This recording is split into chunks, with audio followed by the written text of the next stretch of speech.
They weren't actors on a screen or fictional characters in crime novels. These men and women had been actual, flesh and blood. They walked the earth, commanded armies, and created substantial underground empires constructed on fear, violence, and impossible wealth.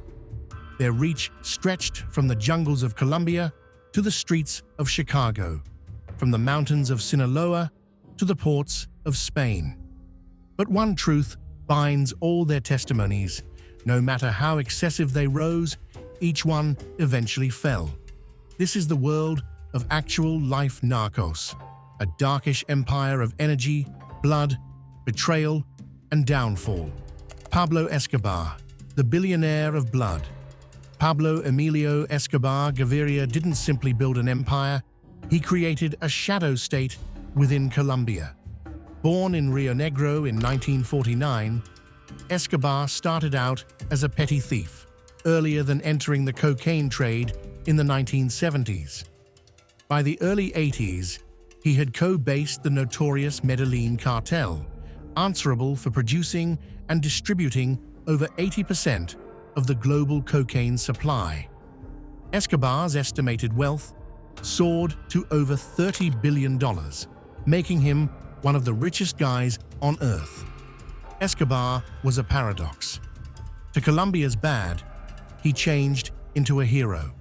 He funded housing projects, football fields, and churches. To the government, he became the most dangerous guy alive. His methods had been cruel.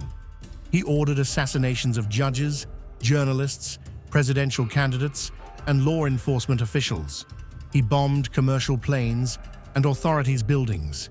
His philosophy? Plata o plomo. Silver or lead. Accept his bribe or die. Despite his terror marketing campaign, Escobar maintained a godlike popularity within the barrios. He even ran for public workplace. But sooner or later, his energy commenced to disintegrate. The US DEA partnered with Colombian forces in a years-lengthy manhunt. In December 1993, Escobar turned into located hiding in a Center Magnificence neighborhood in Medellin. After a quick gunfight on a rooftop, he was killed, though some declare he took his own existence. Escobar's death marked the give-up of the Medellin cartel. However, his legacy continues to cast a long, darkish shadow over Latin America. His story has become the archetype of the contemporary drug lord, ruthless, charismatic, and in the long run, doomed. Joaquin El Chapo Guzman, the Tunnel King, from the mountains of Sinaloa, emerged a determined who might redefine the policies of the drug recreation. Joaquin Guzman, higher called El Chapo, the short one, commenced as a low-level operative beneath drug kingpin Miguel Ángel Félix Gallardo. But as Mexico's cartels fractured within the late 80s, El Chapo rose to power, founding the Sinaloa cartel. El Chapo constructed a reputation for foxy, brutality, and a near-supernatural capability to get away capture. His cartel flooded the US with cocaine, meth, heroin, and later fentanyl. But it became his escapes that made him infamous. In 2001, he escaped prison by way of hiding in a laundry cart. In 2015, after being recaptured, he vanished again, this time through a mile-long tunnel dug underneath his prison cell, whole with lighting, airflow, and a changed bike. Incredibly, El Chapo's ego caused his downfall. After an interview with actor Sean Penn, government tracked him to a safe house. He became arrested and later extradited to the USA. Griselda Blanco, the Black Widow of cocaine. Long before the age of El Chapo or even Escobar's top, there was Griselda Blanco, a lady who reigned with cruelty in an international ruled via men. Known as La Madrina, the godmother, and the Black Widow, Blanco was a pioneer of the cocaine exchange among Colombia and America within the 70s and 80s. She didn't just wreck into the male-ruled drug world, she shattered it. Born in Cartagena, Colombia, in 1943, Griselda grew up surrounded through poverty and violence. She committed her first murder at age 11. By her 20s, she was deeply entrenched in crook activity. Eventually, she migrated to the US, where she became a primary determinant in Miami's violent cocaine wars. Her agency smuggled heaps of cocaine, the usage of the whole lot, from suitcases to underwear and even stay animals. She turned into additionally notorious for designing custom-made underwear with mystery cubicles, worn with the aid of woman couriers she known as mules. Griselda wasn't just a businesswoman, she was a bloodthirsty killer. Her ruthlessness changed into unmatched. She reportedly ordered loads of murders, along with that of her very own husbands, which earned her the moniker Black Widow. Her reign of terror became Miami into a struggle zone, plagued by bodies and bullet casings. In 1985, Blanco becomes sooner or later arrested and sentenced to jail within the US.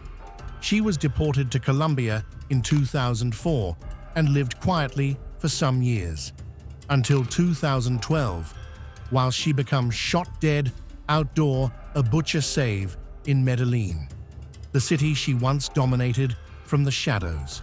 Her legacy stays as one of the maximum feared and forgotten figures in narco history. Amado Carrillo Fuentes, the Lord of the Skies. While others used mules and motors, Amado Carrillo Fuentes used some distance more bold, a fleet of airplanes.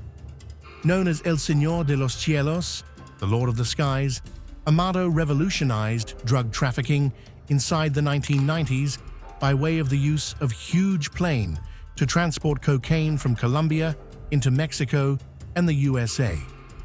Born in 1956 in Sinaloa, Mexico, Carrillo became destined for the drug world. His uncle was a prominent trafficker. But Amado turned into extraordinary, smarter, quieter, and far greater calculated. When he took over the Juarez cartel after assassinating his boss, he fast became it into one of the most effective and technologically superior corporations in the world. His empire reportedly generated over $25 billion, and he became one of the maximum desired guys in the Western Hemisphere. Despite his low public profile, Amado's energy became titanic. He bribed politicians, co-opted regulation enforcement, and ran his operations like a multinational corporation. But the strain from US and Mexican authorities grew too severe. In 1997, determined to modify his look, Carrillo checked into a health center for plastic surgical operation and liposuction. He never left alive. Mysteriously, Amado died during the procedure, supposedly from complications, even though many suspect foul play. His two surgeons had been later found lifeless, buried in concrete stuffed barrels. Whether it changed into betrayal, assassination, or awful success, Carrillo's fall was as surprising as his upward thrust was meteoric. His funeral in Sinaloa became an extravagant affair, attended by using heaps and marked by means of gold-coated caskets and military-like processions. Frank Lucas, the American gangster. Not all narcos wore gold chains and spoke Spanish. Some wore fits and spoke softly. Frank Lucas, born in 1930 in North Carolina, rose to become Harlem's most powerful heroin dealer within the 1970s. He built his empire not through copying the mafia, however, by means of outsmarting them. Lucas famously claimed he cut out the middlemen with the aid of buying heroin directly from Southeast Asia. He used American Army planes returning from Vietnam to smuggle his infamous blue magic heroin into the US.